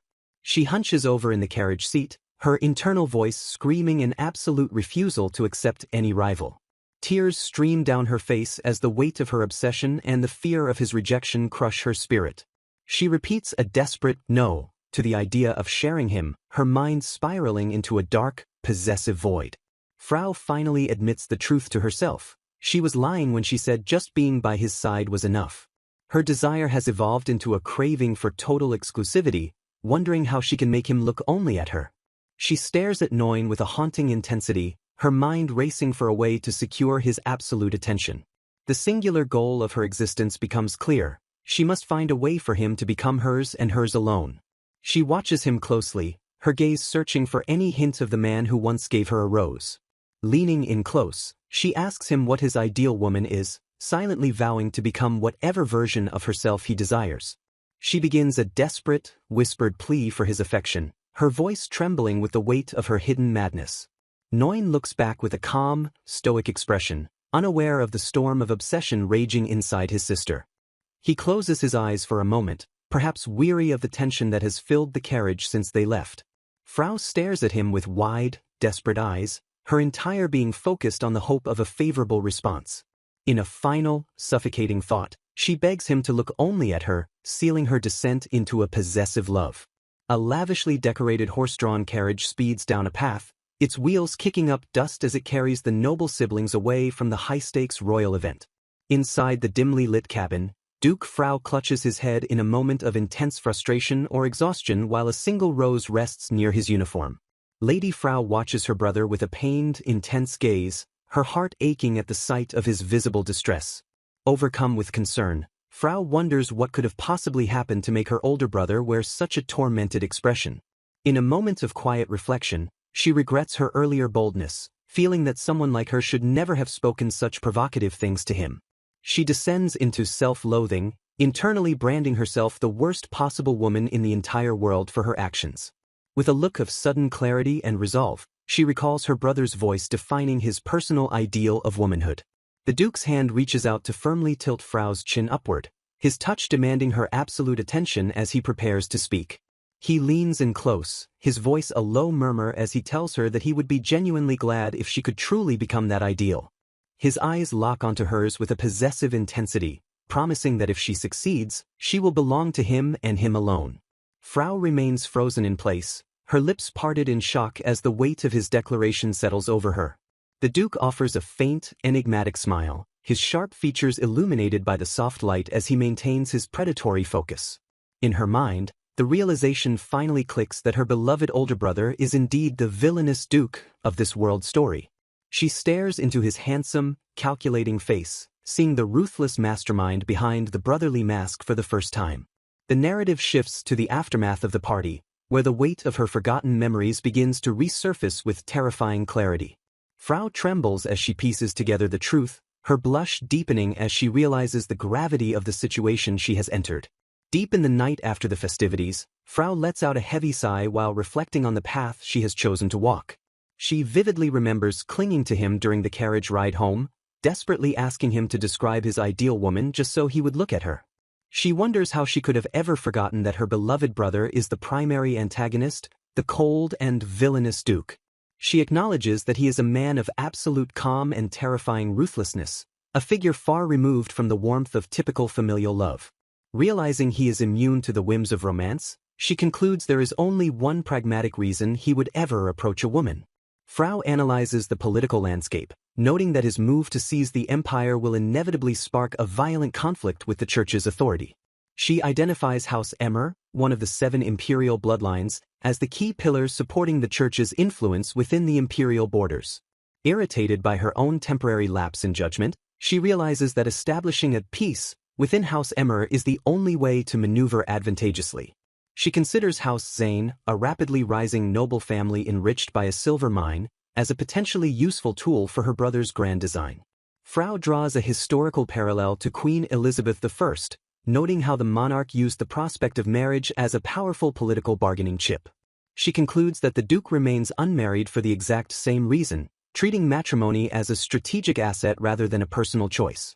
Turning her thoughts to military matters, she realizes that strength must be prioritized above all else to secure their future. She sets her sights on Isla Blackwind, the daughter of the Jet Black House and a knight apprentice, as the next essential piece to be manipulated. While soaking in a bath, Frau berates her own perceived incompetence for failing to realize such a simple strategic necessity sooner. She recalls the sight of the Duke in a deserted place, his presence commanding and dangerous even in isolation. The memory of another woman pressing her body close to his flashes through her mind, fueling her growing internal resolve. She decides that in his world, a woman is either a useful tool or a worthless burden, with no room for a traditional lover. Frau accepts the dark reality that the Duke's ideal is evil, a woman who can remain calmer and more cruel than anyone else without hesitation. She stares blankly ahead, internalizing the requirement to become a heartless instrument of his will to remain by his side. She acknowledges that while he deceives enemies with brilliant strategy, he is a man of his word who never betrays his chosen allies. This integrity is precisely why his subordinates revere him with such cult-like devotion despite his villainous reputation. With a newfound, dark ambition, she vows to become the perfect, most indispensable piece her older brother desires. A wicked, seductive smile plays on her lips as she wets her finger, fully committing to becoming his and his alone through any means necessary. Her eyes narrow with a cold, tearful intensity, reaffirming her obsession with belonging solely to the man she loves. Steam rises around her as she prepares to emerge from the water, her transformation into a villainess nearly complete. She resolves to become the most terrifying villainess in history, fueled by a singular, desperate sake. No matter the cost, she swears she will make her older brother hers alone, transcending the boundaries of their bloodline. Frau stands tall and determined, her silhouette framed by the elegance of her private chambers as her maids wait nearby. As she is dressed, Frau notices a maid named Mia holding an ornate box and inquires about its mysterious contents. Mia explains that the container is filled with numerous letters that arrived specifically for Lady Frau this very morning. The maid offers a cheerful smile, confirming that the box is overflowing with invitations to various prestigious parties. Frau is genuinely taken aback, questioning if all these high society invitations could truly be intended for her. Mia adds that several of the envelopes even appear to be passionate love letters from captivated admirers. Looking in the mirror, Frau realizes she stood out far too much at the party and has inadvertently become the center of attention, just like a story's heroine. Clasping a letter from the royal family, the silver-haired Princess Frau and her maid Mia notice the prominent crest of the crown prince. Frau looks down with a cold, piercing gaze at the missive she suspects originated from the crown prince himself. The letter contains a flowery, romantic invitation from the prince, expressing his desire to gaze into her eyes from a closer distance once she has fully recovered. Frau reacts with visible disgust, labeling the nauseating message as a signature move from the flirtatious Julius. She dismisses the prince's predictable behavior to wonder if he has made any romantic progress with Alicia, another girl he has been pursuing. Mia continues to groom Frau's long silver hair while the princess remains lost in her own internal calculations. The quiet moment is suddenly interrupted by a voice from the door calling out to Sister Frau. A young boy stands outside the entrance, announcing his presence to the room. Mia reacts with a jolt of surprise at the unexpected visitor's arrival. Despite Mia's hesitation to allow a male visitor in, Frau calmly commands her maid to let the boy enter. The narrative notes that it is highly unusual for members of this ducal family to visit one another's private quarters without a formal invitation sent via servants. Frau realizes she is in a vulnerable state, having just finished her bath with her hair still damp. She brushes off the breach of etiquette, reminding herself that the visitor is simply her younger brother. Mia opens the heavy double doors, confirming the identity of the boy standing in the hallway. The doors swing wide to reveal the princess's one and only younger sibling. Frau reflects on the blood connection she shares with this boy, whose fate is intertwined with hers. The princess looks toward the doorway with a contemplative and slightly somber expression. The boy looks up at his sister with a worried face, asking what is the matter so suddenly. Frau offers a soft, welcoming smile and beckons Leon Flame Rose to enter her chambers. The narrator hints that any enemy of her beloved older brother will soon face the consequences as the sibling time begins. Young Leon Flame Rose stands nervously at the threshold as the sibling reunion officially commences. Like every major character in this story, Leon is noted for his exceptional beauty as he greets his sister. Frau returns the greeting with a gentle, good morning, and a warm, affectionate look. She asks her brother what could possibly have brought him to her room at such an early hour. Leon hesitates, glancing at the line of maids standing behind his sister. He requests a private audience, asking if it would be possible to speak with Frau alone. The young boy looks down with a bashful and uncertain expression. Mia and the other servants react with shock at the request for complete privacy. Frau searches her memory for this specific event in the original story, but realizes she previously only cared about her older brother. Stepping back into her role, she asks Leon directly what it is he wants from her. Leon leans in close, his voice dropping to a serious whisper. He finally asks the question on his mind. Did she really give up the pocket watch? Frau stares at him, her eyes widening as she processes his intense interest in the item. The young boy waits for her answer, his face a mask of concern and suspicion. The memory of the silver pocket watch given to their older brother at the family dinner flashes through their minds. Frau clarifies that she hasn't truly given it up, especially since it is a precious memento of their late mother. She explains that she is merely letting their older brother carry it for the time being. Leon stammers in disbelief, finding it hard to reconcile her new attitude with the sister he once knew. Moving past the heavy subject, Frau playfully beckons Leon to come closer to her on the sofa. The two siblings sit together in the large, ornate room, framed by the bright morning light. Frau looks at her brother with a mischievous tilt of her head. She lets out a light-hearted "geez" at his continued stiff and formal behavior. Leon finally relents and perches himself on the edge of the seat next to his sister. Frau beams with a closed-eye smile, clearly enjoying the rare moment of sibling bonding. Sniffing the air, Leon innocently notes that Frau smells particularly nice today. She laughs it off, reminding him that she just stepped out of the bath a few minutes ago. Leon's face turns bright red as he realizes the impropriety of his comment. Frau giggles at her brother's extreme embarrassment while he looks away in silence. Leon mumbles under his breath about how his sister is teasing him again. He confesses that he is deeply worried about her because she has been acting so differently lately, from giving away watches to attending parties she used to hate. Frau stares down with a complex, shadowed expression while Leon waits in tense, sweating silence for her next words. Looking directly at him, Frau remarks with a blunt edge that his current behavior simply isn't like him at all. Her gaze remains fixed and unblinking, searching for a reaction in Leon's wide-eyed, startled face. A cold, thin smile spreads across the lower half of her face, hinting at a hidden agenda beneath her calm exterior. Leaning in close, Frau asks if he truly wishes for her to remain shut away forever, prompting a panicked denial from the blushing boy. Leon turns away with a troubled look, wondering aloud about the truth of the situation as doubt begins to cloud his mind. He suggests that their mother would have actually wanted Frau to keep his father's old pocket watch. Frau maintains a gentle, smiling facade while Leon remains hunched over, seemingly weighed down by the memory of their mother. Frau recalls how their beautiful mother, though devoted, possessed a shadowed side and spoke of her real father in secret. She reflects on her mother's unhappy marriage to the previous duke and her lack of affection for the Flame Rose family. The narrative shifts to the tragic carriage accident where the mother died while traveling to the villa with the duke. Frau pityingly notes that Leon, who is 4 years her junior, has struggled deeply to accept their mother's passing. She gently places her hand on Leon's head, causing him to look up in sudden, wide-eyed surprise. Frau leans in with a piercing, calculated look and asks Leon if he truly wants her to leave this house. Leon stares back with trembling eyes, acknowledging his understanding that as a duke's daughter, she must eventually marry. Frau looks down with half-lidded, sorrowful eyes as she begins to voice a hesitant, trailing thought. Leon suddenly looks up with intense desperation, declaring that she is more important to him than anyone else. Frau offers a serene, knowing smile as she observes the depth of Leon's emotional dependence on her. A soft, shadowed hand reaches out to touch him, emphasizing the intimate and manipulative bond between them. Leon collapses into Frau's lap in a vulnerable embrace while she gazes down with a look of maternal possession. He looks up with a flushed face and wide, shimmering eyes, completely captured by her presence. Frau tilts her head, her long hair framing a face that hides a dark, predatory intent beneath its beauty. Startled by a sudden pain or realization, Leon gasps out her name as he clutches his chest in distress. Frau watches him with an unwavering, clinical gaze, her eyes devoid of any genuine sisterly warmth.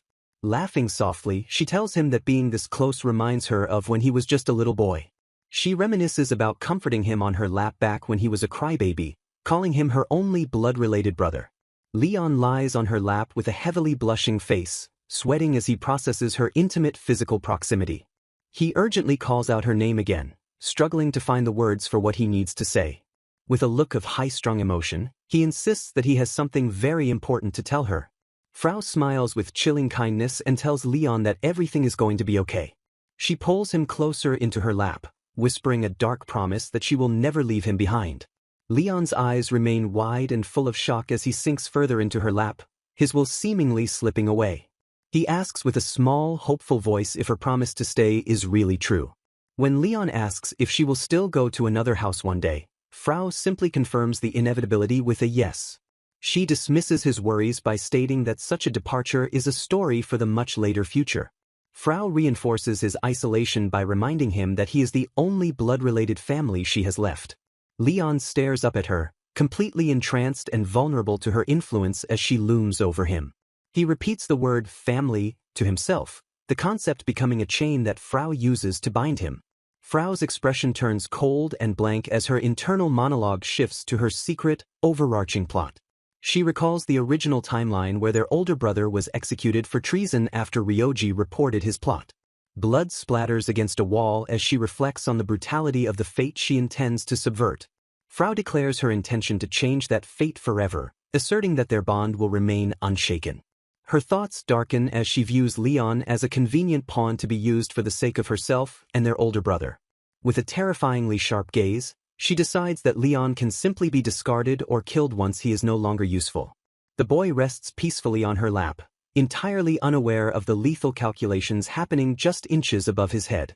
Frau sits alone in the dimly lit room, her silhouette framed by the heavy curtains as she contemplates her forever. A maid enters the room and addresses Frau as "Milady," breaking her dark reverie. The maid stands formally and announces that the specific item Frau was waiting for has finally arrived. Looking at a small, mysterious vial, Frau notes that no one should notice its presence as the maid confirms the secret. Standing by the window on a beautiful day, Lady Ashley smiles, ready to set her final plans into motion. Gazing into the distance with a chilling resolve, the protagonist coldly anticipates the moment she will finally see her enemy suffer. A grand estate stands silent as the narrative reveals that Frau has been summoned to a high-stakes tea party. A soft knock echoes at the door as Mia, the loyal attendant, enters to ask if her lady has called for her. With a heavy gaze, Frau commands Mia to come in and join her. Mia approaches timidly, wondering about the specific favor her lady mentioned needing from her. Frau presents a formal invitation, tasking Mia with writing a reply to accept the offer. Mia hesitates at the idea of writing in Lady Frau's stead to Lady Aurea, but Frau insists, praising Mia's beautiful handwriting and education. Frau reflects on her gratitude for such a capable attendant, a former noble whose family fell from grace, noting Mia's genuine loyalty despite her timid nature. Remembering the day's upcoming events, Frau brings up the afternoon tea while Mia listens attentively. In a bright garden setting, a woman waves energetically to Frau, calling her over to join the gathering. Frau arrives at the table and identifies the host as Sister Ashley, her expression unreadable.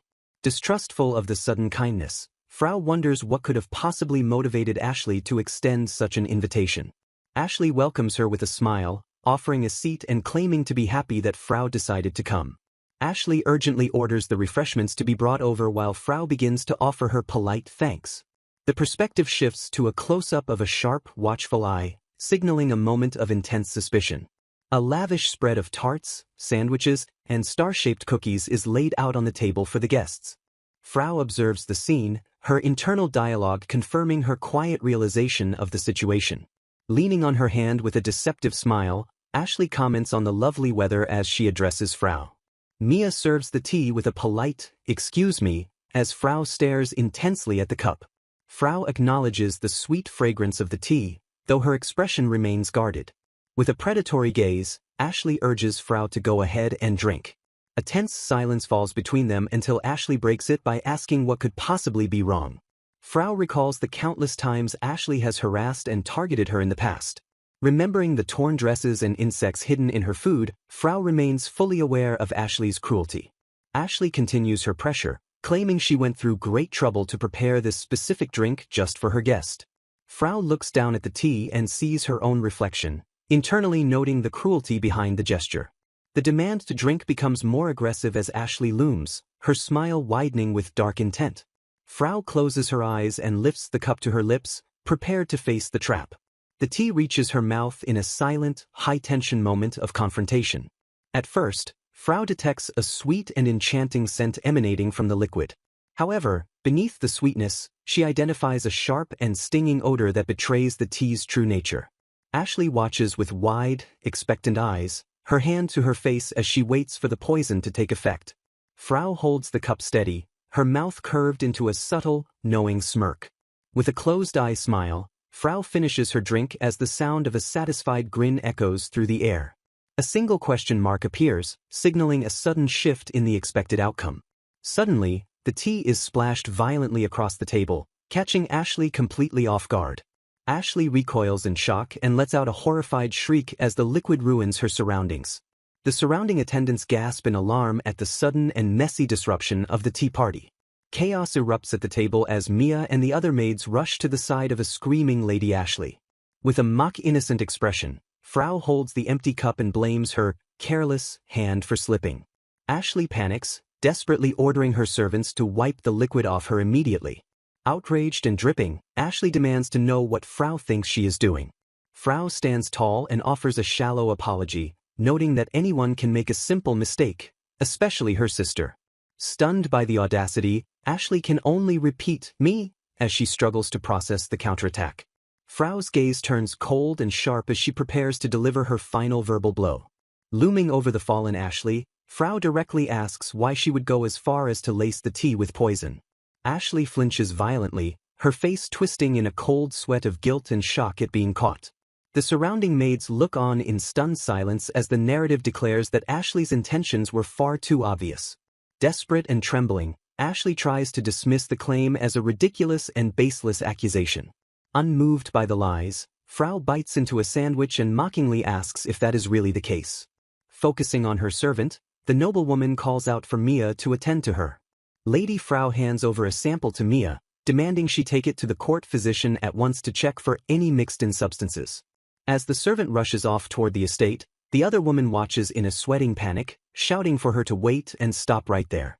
Infuriated by the defiance, the Duke's daughter fumes that she will never forgive the girl and vows to have her dismissed for ignoring orders. Her sister stares back with a cold, piercing gaze, firmly stating that the girl is her own servant and the other has no authority over her. She berates her sister for going too far this time, suggesting the outburst is merely a tantrum because she couldn't attend the Crown Prince's birthday party. Trembling with rage, the woman insists her sister couldn't possibly understand her destiny, claiming she was born to become the Crown Princess. She points a finger in accusation, declaring herself the rightful daughter of the Crimson Flame Rose family and sneering at her sister's tainted bloodline. While the noblewoman stands composed in her floral gown, the other reminds her with a sharp look that half of her own blood is silver. Denying the reality of the situation, the woman grits her teeth and shouts that no one else can take her place. Her eyes widen into a frantic, obsessed stare as she thinks to herself that she is the only one who should stand beside him. Slumping to the ground in despair, she desperately prays for her golden lord, to let his radiant eyes reflect only her. She continues her internal plea, begging for the chance to gaze back into his eyes and remain by his side. Recalling her long-held obsession, she reflects on how she has yearned for him ever since she first laid eyes on him at the age of 9. Tears of intensity bead on her face as she remembers the exact moment she saw him in the distance during the founding parade. With a crazed look in her eye, she whispers that she alone shall become his moon and the mother of the empire, as a voice calls out for her to stop. Overwhelmed by the crushing weight of her sister's words or her own delusions, the woman collapses onto the grass and screams for it to stop.